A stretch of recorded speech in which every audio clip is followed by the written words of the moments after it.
Hola mis queridos y mis queridas, bienvenidos al quinto vídeo de esta especie de literatura a la distancia que estamos haciendo. Bueno, espero que estéis bien y que hayáis visto los 4 primeros vídeos y que os haya servido. Podéis mandarme algún comentario, podéis decirme un poquito qué os están pareciendo los vídeos, ¿vale? Así yo también puedo tenerlo en cuenta para estos siguientes que vamos a hacer para esta semana y para la semana que viene.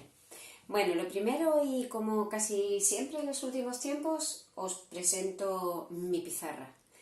Os he escrito un poquito de lo que vamos a hablar en este quinto vídeo.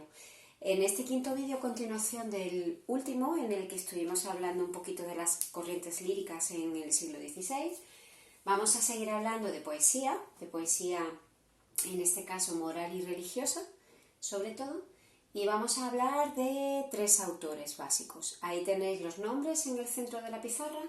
Arriba os he puesto a Fray Luis de León. Luego abajo os he puesto a Santa Teresa de Jesús y debajo del todo a San Juan de la Cruz. Vamos a ver un poquito cada uno de estos autores, qué influencias tiene, qué escriben y qué importancia, pues la importancia que tienen, que es mucha. Y os tengo que comentar cosas que son un poquito complicadas de entender a priori, por eso necesito que os centréis y que abráis un poquito la mente, porque hoy vamos a hablar de lo que es la ascética y la mística. En unos minutillos entenderéis un poco de qué va esto. Antes de seguir, quiero deciros que esta teoría de la que os voy a hablar a continuación en el libro viene en las páginas 205 y 208.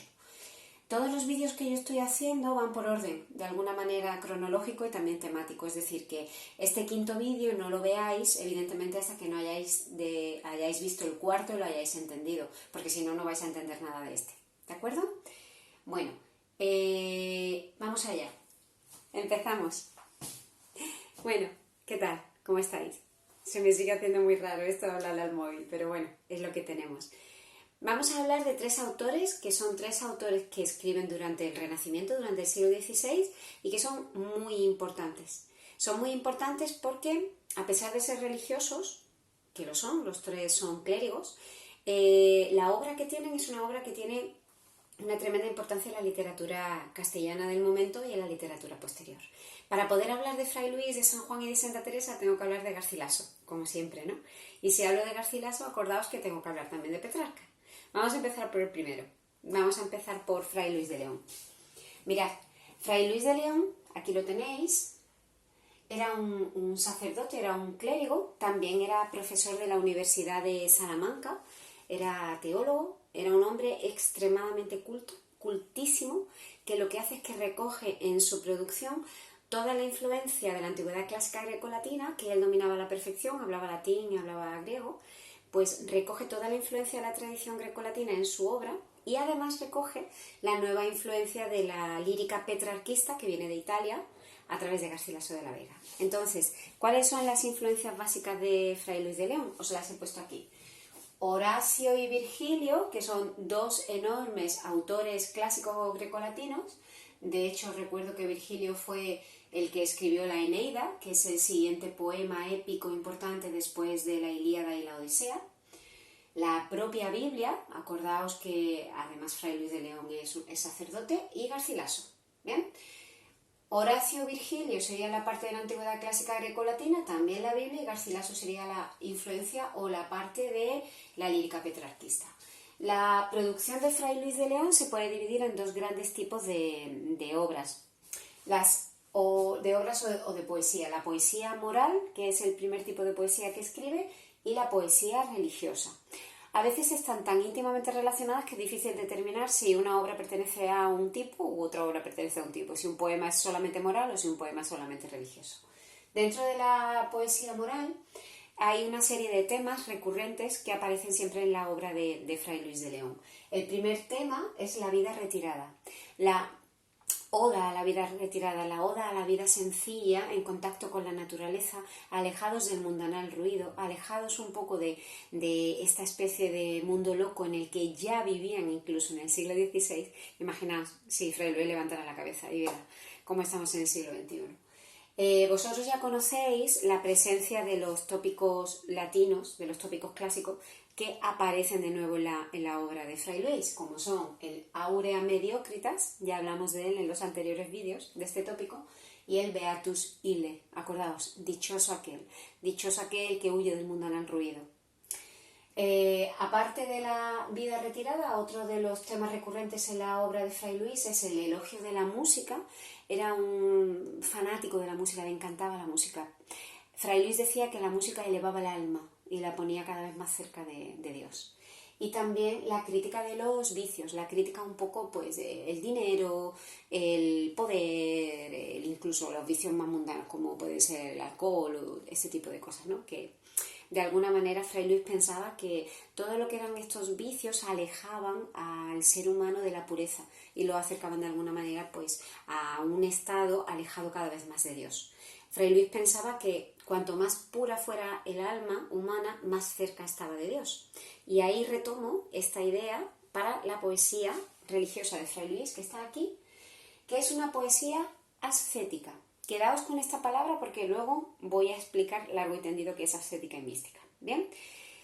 Y ahí tendréis que hacer un pequeñito esfuerzo, porque a veces puede ser un poco complicado entenderlo, ¿vale?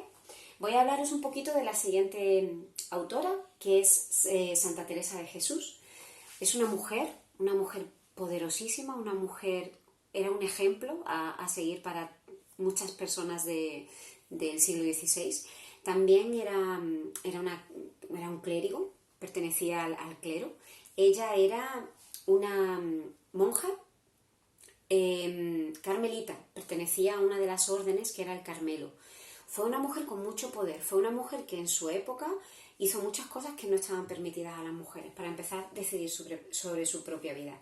Ella desde muy joven decidió seguir la senda de Dios.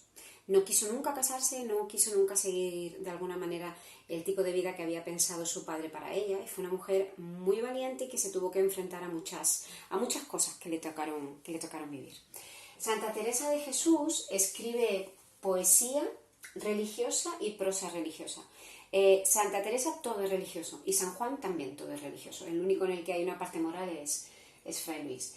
La poesía de Santa Teresa es una poesía religiosa mística, quedaos con esta palabra, y la prosa religiosa de Santa Teresa también es mística. La poesía religiosa, la lírica, pues eran poemas, siempre de alguna manera con el tema de Dios y de la religión, evidentemente de la fe y la creencia, y la prosa religiosa a veces eran escritos que ella escribía para el resto de las monjas que vivían con ella dentro del convento, donde les contaba sus experiencias, donde podía de alguna manera compartir con otras monjas lo que ella sentía en lo que ella denominaba, ya estoy empezando a hablar de ascética y de mística, los ejercicios espirituales que ella hacía para purificar su alma y lo que ella luego denominaba como la unión con Dios, que esto ya entra dentro de la mística, ¿de acuerdo? Ahora voy a hablar un poquito más de eso. Vamos a ver al tercer autor importantísimo, trascendental en la historia de la literatura española, en la historia de la poesía, San Juan de la Cruz. Aquí lo tenéis. San Juan de la Cruz tiene una producción muy cortita. Yo creo que casi hasta más breve que la de Garcilaso. San Juan de la Cruz tiene como influencias, por una parte, la Biblia y por otra parte, como no podía ser de otra manera, a Garcilaso, es decir, la lírica petrarquista que llega a España de la mano de Garcilaso. Toda la obra de San Juan de la Cruz es una obra de poesía religiosa y poesía mística. ¿Bien? Esa poesía mística, toda esa obra, se concreta en 3 poemas, solamente 3 poemas tenemos de San Juan de la Cruz. Son poemas largos, eso sí. Aquí tenéis los títulos. Cántico espiritual, Noche oscura del alma y La llama de amor viva. Esos 3 poemas son todos de poesía mística. ¿Bien? Ya os voy a dar también 2 palabras que tenéis que tener siempre en mente cuando estemos hablando de San Juan de la Cruz. Y es que el alma va a aparecer constantemente y el alma, San Juan la va a llamar la amada. Y Dios, que aparece constantemente, San Juan lo va a llamar el amado. ¿Bien? Vamos a ver qué es esto de ascética y de mística, ¿vale? Estamos hablando de 3 autores que eran miembros de la iglesia. Los 3 eran sacerdotes o monjas o clérigos, y los 3 evidentemente eran religiosos, entonces tenían fe y creían en Dios, en la idea de Dios cristiana y católica. Pues bien, hay un montón de religiones, sobre todo las religiones monoteístas, que creen que hay determinadas personas, sobre todo personas que están relacionadas con la religión en sí, miembros de esa religión, que pueden llegar a ver a Dios, que pueden llegar no solo a verlo, sino a tener un contacto directo con Dios, o lo que se podría denominar una unión con Dios. ¿Bien? Vosotros sabéis que yo en creencias no me meto. Yo respeto evidentemente todo tipo de creencias y respeto todo tipo de visiones. Pero tenéis que entender esto y tenéis que poneros en la piel de unas personas que sí que creían en esto. ¿De acuerdo? Ellos estaban totalmente convencidos de que era así. En el cristianismo, en el judaísmo y en el islamismo, tanto en la religión cristiana como en la judía como en la islámica, existe esta creencia de que el alma de determinadas personas puede llegar a ver a Dios, puede llegar a contactar con Dios. ¿Bien? Pero claro, esto que parece así una cosa como muy increíble, bien, porque es una cosa bastante fuerte, no sucede a cualquier persona, no sucede cuando tú quieres. Para tú poder llegar a ver a Dios y a unirte a Él, que es de alguna manera el anhelo de cualquier persona que crea realmente en Dios, en esta visión que tenemos o que estamos hablando, el alma, el espíritu, tiene que pasar una serie de pruebas, tiene que pasar una especie de camino, tiene que pasar por una serie de, ellos lo denominan vías, ¿bien?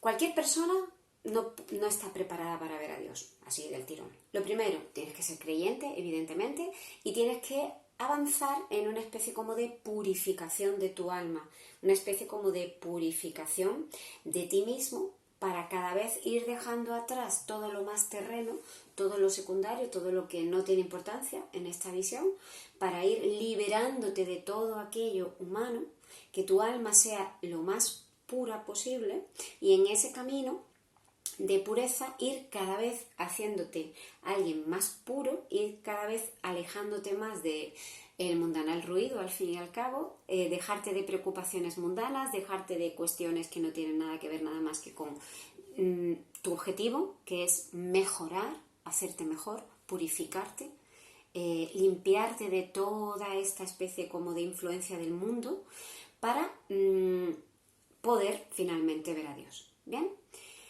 En todos estos ejercicios, porque al fin y al cabo todos estos clérigos creían y pensaban que eran unos ejercicios, hay unos ejercicios que ellos denominan ejercicios ascéticos, o lo que se conoce como ascética, y hay otros ejercicios que se denominan como ejercicios místicos, que realmente no son ejercicios, que es mística.